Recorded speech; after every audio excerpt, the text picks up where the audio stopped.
Tariq couldn't sleep. He listened to the sounds from the street. He smelled the flowers from the garden, and he felt the warm air in his room. Everything was familiar.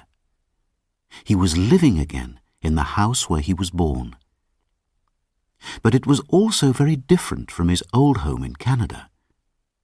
Then he thought again about the next morning, his first day at his new school. Was he excited or nervous? He didn't know. He was thinking about his new school when he finally fell asleep.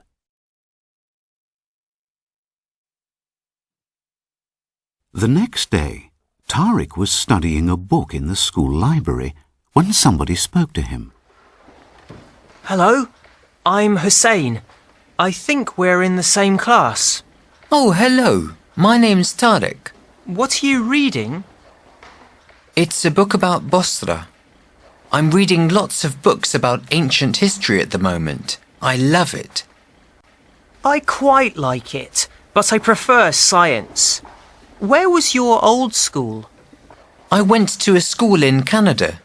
My dad's a university professor and he taught Arabic literature in Montreal. How long did you live there? For 6 years.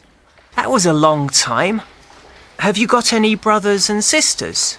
I've got one sister, that's all. Me too. Is she older than you? No, Salwa's only 11. What about you? Nadia's 14. She loves writing. 3. Tariq and Hussein soon became good friends. They always had lots to talk about. One day, Hussein told Nadia about Tariq's life in Canada. She wrote articles for her school internet magazine, and she was always looking for new stories. That's a really interesting story, Hussein.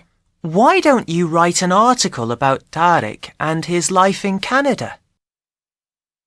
That's a really interesting story, Hussein. Why don't you write an article about Tariq and his life in Canada? That's a great idea. I'll see him tomorrow and he can give me more information.